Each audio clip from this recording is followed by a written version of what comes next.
Welcome back to my channel my folks. আমি শ্রেয়সী চলে এসেছি আরেকটা ভ্লগ নিয়ে এবং এবারের ভ্লগটা হলো একটা ট্রাভেল ভ্লগ। আমরা ঘুরতে যাচ্ছি ব্যানফ ন্যাশনাল পার্ক, যেটা কানাডার অ্যালবার্টা প্রভিন্সের আন্ডারে আসে। ব্যানফ ন্যাশনাল পার্কের ব্যাপারে ছোট করে একটু বলি। ওয়ার্ল্ডের যতগুলো সুন্দর ন্যাশনাল পার্কস আছে তাদের মধ্যে কিন্তু ব্যানফ একটা।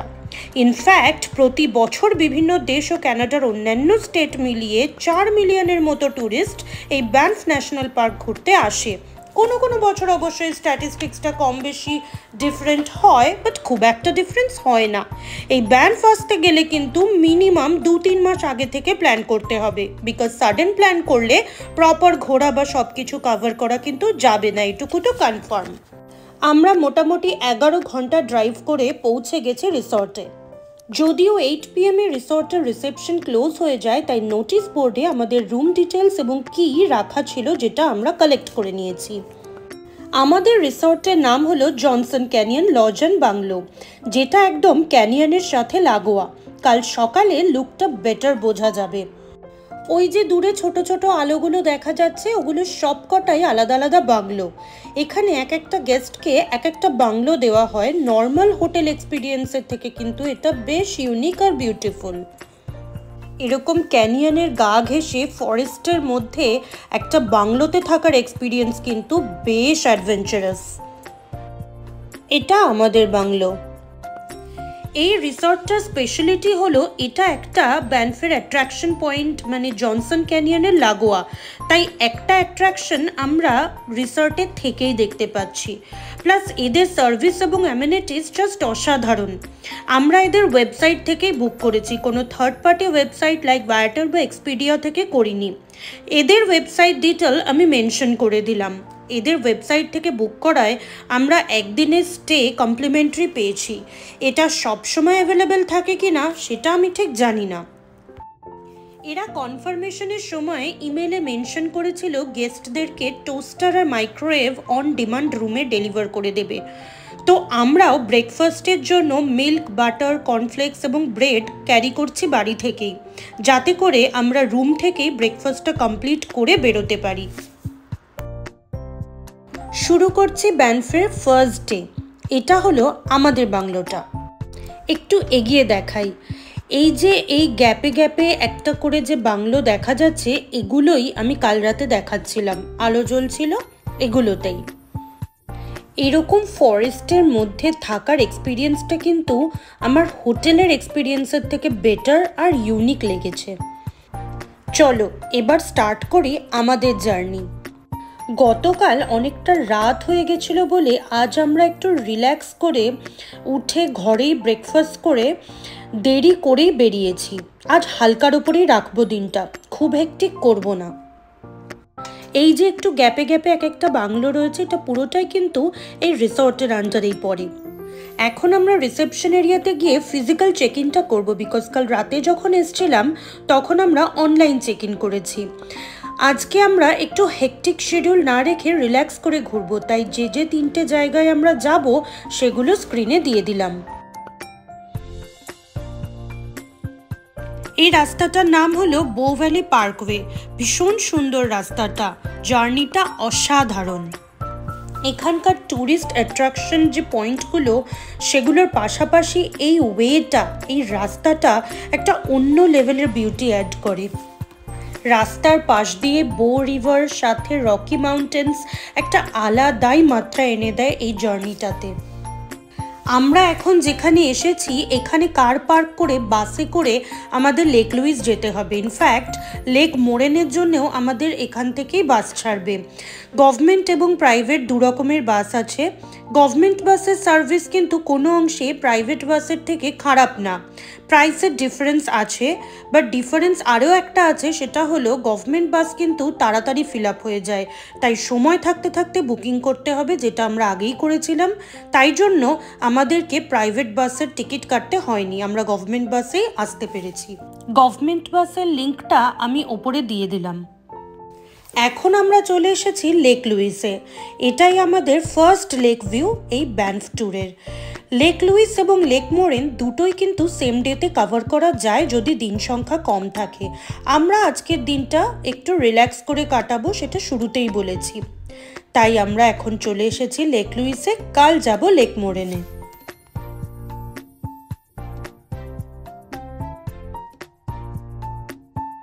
অসাধারণ ভিউ লেক লুইসের। এই প্রতিটা লেকই কিন্তু গ্লেশিয়ারের বরফ গলা জল দিয়ে তৈরি, তাই জলের টেম্পারেচার মারাত্মক ঠান্ডা আর রংটাও একদম টার্কিশ কালারের।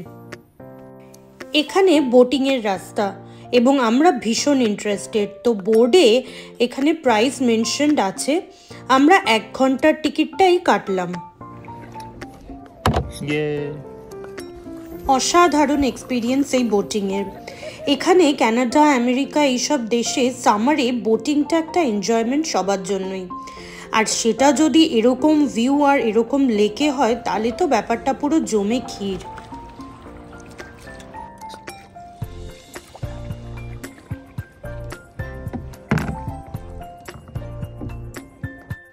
লেক লুইস ঘুরে বাসে করে আবার চলে আসলাম সেই স্পটটা যেখান থেকে আমরা স্টার্ট করেছিলাম। এটা হচ্ছে বাস শাটল স্পট এই জায়গাটার নামটা। এবার আমরা যাব লুইস গন্ডোলায় করে হোয়াইট হর্ন মাউন্টেনের ওপরে।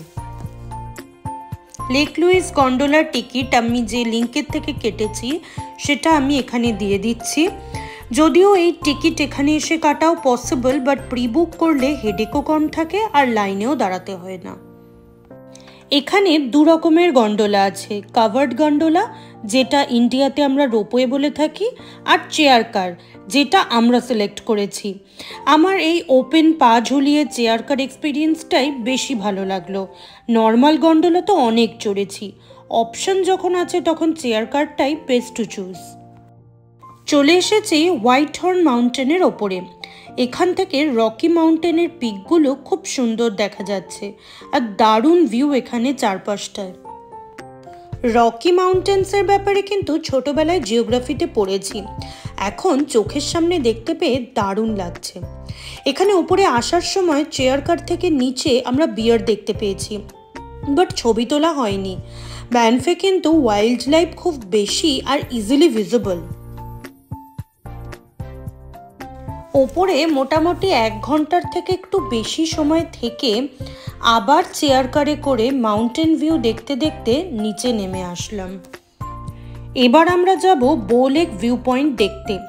বো লেকের একদম জলের কাছে আমরা কাল যাব, আজ আমরা ভিউ পয়েন্টে যাব। অন দ্য ওয়ে রিভার লুকটা তো ভালো ছিল যে এখানে একটু দাঁড়িয়ে দেখলাম। এসে গেছি আমরা বো লেক ভিউ পয়েন্টে।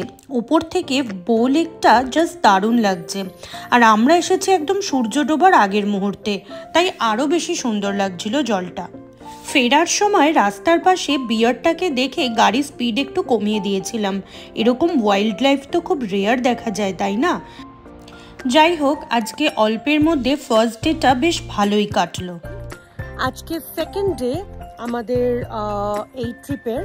তো আজকে আমরা এই জায়গাগুলো যাব। আজকেও আমরা ফার্স্টেই চলে এসেছি কালকের সেই বাস শাটল স্পটটায় বাস ধরতে। আজ যাব মোরেন লেকে। বাসে বসে গেছি এবং পৌঁছেও গেছি মোরেন লেকে। বাসের অ্যাভেলেবিলিটি কিন্তু 15 to 20 মিনিটস অন্তর অন্তরই আছে, তো বাস টাইমিং নিয়ে কোনো চিন্তা নেই। চলে এসেছি একদম মোরেন লেকের সামনে। ওয়াও, এই লেক ভিউটা কিন্তু কালকের লুইসের থেকেও অনেক বেটার। তোমাদের জানিয়ে রাখি, টেম্পারেচার কিন্তু এখানে 35 ডিগ্রি সেলসিয়াস, মানে প্রচণ্ড গরম আর খুব রোদ। উইন্টারে আবার এই এরিয়াতেই -40 ডিগ্রি সেলসিয়াস টেম্পারেচার হয় এবং বরফ পড়ে এই লেকগুলো সব জমে যায়, যার উপরে স্কিও করা যায়। এখন আমরা আপার পোর্শনে যাচ্ছি, যেখান থেকে মোরেন লেককে দেখতে আরও বেটার লাগে। সত্যি একটু হাইক করে ওপরে আসার জন্য একটা অসাধারণ লুক দেখতে পাওয়া যাচ্ছে মোরেন লেকের। এরকম স্নিগ্ধ আইসুডিং একটা লুক আমি ছবিতে অনেক এঁকেছি, কিন্তু চোখের সামনে এরকম লাইভ দেখতে পেরে আমার তো অসাধারণ লাগছে। আমি শুধু তাকিয়েই রয়েছি এই মোরেন লেকের টার্কিশ কালারটার দিকে।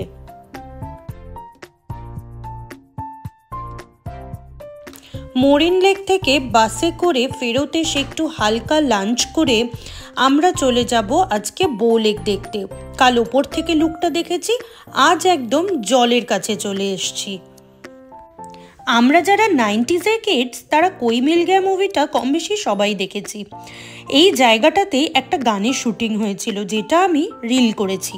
যদি কেউ দেখতে ইন্টারেস্টেড হও আমার ইনস্টা প্রোফাইলে গিয়ে দেখতে পারো। এবার আমরা এসেছি পেটো লেক। ক্যালেন্ডার সিনিক লুক হয়তো একেই বলে। ভীষণ আইসুদিং লুক লেকটার।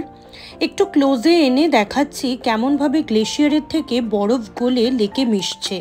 এই সবকটা লেক কিন্তু উইন্টারে একদম ফ্রিজ হয়ে যায়।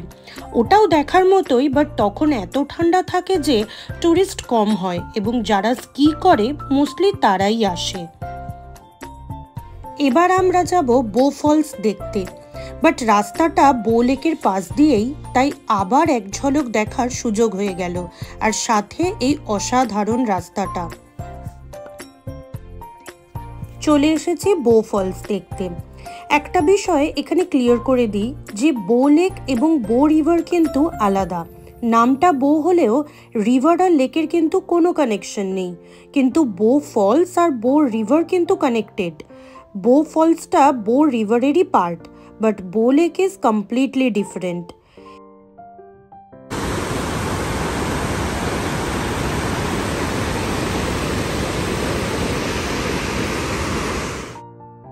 বো ফলস করে আজকের দিনের লাস্ট অ্যাট্রাকশন আপার হট স্প্রিংয়ে এসছি।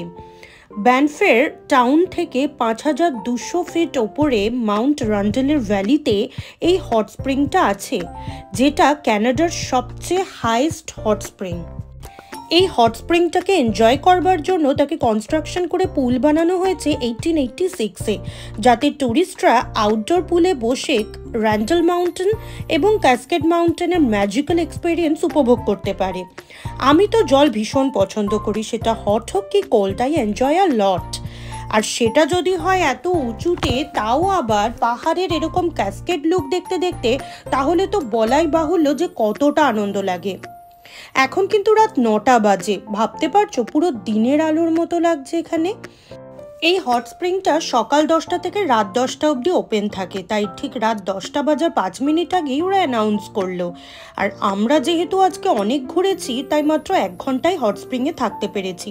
যাই হোক, ব্যানফের এই 2 দিনের ভিডিও আজ এখানেই এন্ড করছি। পরের ভিডিওতে আরও 2 দিনের ঘোরার অভিজ্ঞতা তোমাদের সাথে শেয়ার করব। ততক্ষণ সাথে থেকো, পাশে থেকো। ভালো লাগলে লাইক কমেন্ট কিন্তু অবশ্যই করো। আজ এখানেই শেষ করছি, টাটা।